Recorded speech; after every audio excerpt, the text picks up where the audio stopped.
guys, welcome to my YouTube channel. It's nice to see you guys again. Before we start, let me talk to you about a brand that I've been working with, which is the TRX suspension trainers and bands. I ordered these resistance bands a couple of weeks ago since I'm trying to incorporate more resistance training, and I decided to order them from TRX because I trust the fact that they have been in the fitness industry for over 20 years. I love the fact that TRX has science-backed workouts that get results. TRX provides efficient, effective, full-body fitness. I'm using it on my legs right now, and I tend to use it more towards my hip flexors and my leg workouts, but I'm planning to incorporate it more and more into other parts of my body. For right now, I only have the bands. I do not have the suspension trainers, but I am very interested in getting those next. Right now, all customers can take advantage of 10% off coupons on all TRX suspension trainers and TRX products while using my link. So click on the link. Today's video is going to be about fitness and how I have been able to continuously lose weight and try to build muscle. You guys know that some time ago I had an abdominoplasty, which is a tummy tuck with lipo.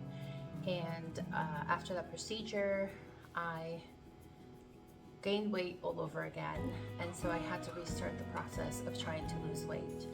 However, this time I went into it with a different approach. Here are my tips for trying to stay fit in 2024. Ready? Tip number 1 is to lower your cortisol levels. So I've realized that I used to be the kind of person in my 20s that was like all or nothing. Either I do the diet, super strict diet, right? And do the super intense workout 7 days a week, or it's nothing. Like nothing's gonna work out if I don't do that. And actually I would stress my body out even more. It wasn't something that I could keep doing consistently long periods of time. It was usually something that I would do for like a week, and then I was like, whatever, it's not gonna work, it's never gonna work.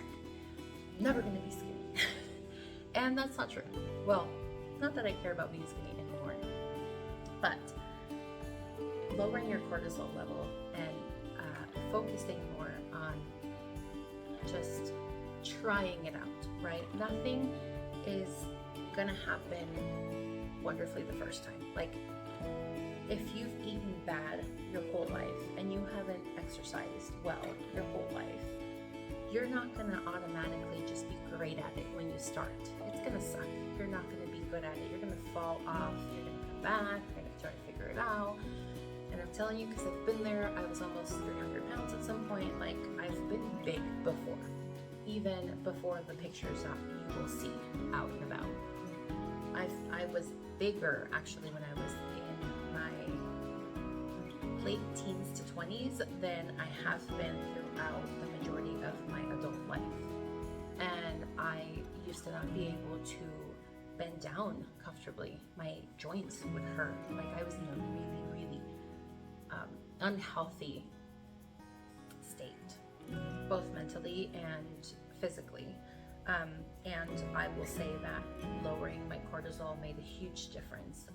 Right now, the thing that I focus on the most is just doing the things that I can when I can, not rushing into things that I can't do, trying to not take things too seriously, because every time that I would try to do this like exercise program or this really rigorous regiment of like, this is how I'm gonna do things, it would just always backfire. Tip number 2, don't deprive yourself of the foods that you wanna try. Try them, eat a little bit, have a good amount of discipline when it comes to that. Like, of course, if you want some cake, have some cake. Have a small piece of cake just to get that, just to get the taste, right? But don't overdo it. Don't overindulge. You can have a little bit of everything and you'll be completely fine. It's overindulging of that causes problems when it comes to losing weight or maintaining yourself in a healthy, or maintaining a healthy weight.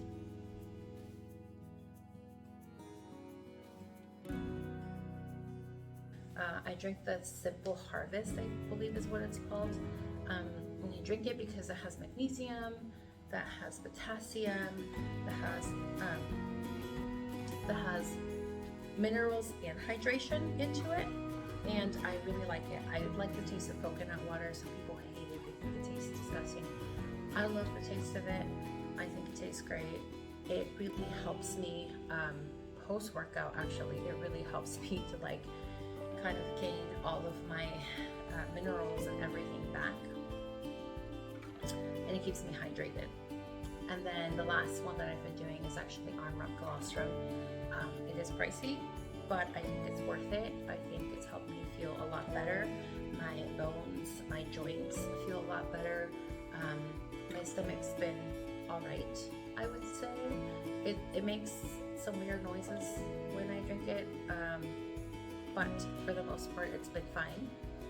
I will say I can notice a difference in my joints, in my bones, in my nails. I can definitely notice a difference in my nails. I haven't noticed it in my hair yet. I've only been taking it consistently for about a month. So I'll let you guys know more about that. Tip number 4 is keep moving. Just move. Keep moving. Make sure that you're walking around a lot. Make sure that you're in nature. Make sure that you are taking the steps that you need to continue to move your body. So if you normally would drive somewhere, maybe try walking. If you normally would take the elevator, maybe take the stairs. Just keep your body moving constantly, because that will make a huge difference. It's always those little things that just add up. You know, the more that you do them, they just keep adding up, and then it gets easier and easier, and it just becomes a habit. And then you don't have to think about it anymore. It's just a habit, and it's helping you get healthier. And then tip number 5 is I train for my health. I stopped training for just the way that I want to look. I started looking at the big picture, especially now that I'm in my 30s. I train mainly for my health. I want to have strong bones. I want to have strong joints. I want to be able to be mobile and available for the people in my life that I care about.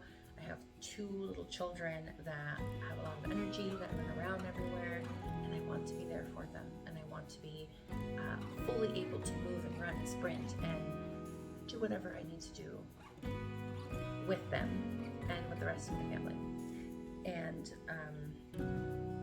I also recently found out that I have osteoporosis on part of my neck, and so I've really been working to try to get my bone density higher, to try to get my bone density where it needs to be for my age, because I shouldn't be dealing with those things right now. I typically train, work out, you can say train, work out, whatever. I like to say train because it makes me feel like I'm an athlete. About 3 to 4 times a week, give or take. Sometimes I do less, sometimes I do more. I usually do 30 to 45 minutes. If I use my FitOn app, then that's already incorporated, because you can choose the intensity and the time within the FitOn app, which is why I love it. But if I don't have that, then I will just set a timer for myself so that I know, okay, this is my 30-minute mark, this is my 45-minute mark. And sometimes I will go past it just because I have like that one last set that I need to do. But it really just takes that long. Like, it's really just that amount of time, and you'll be good.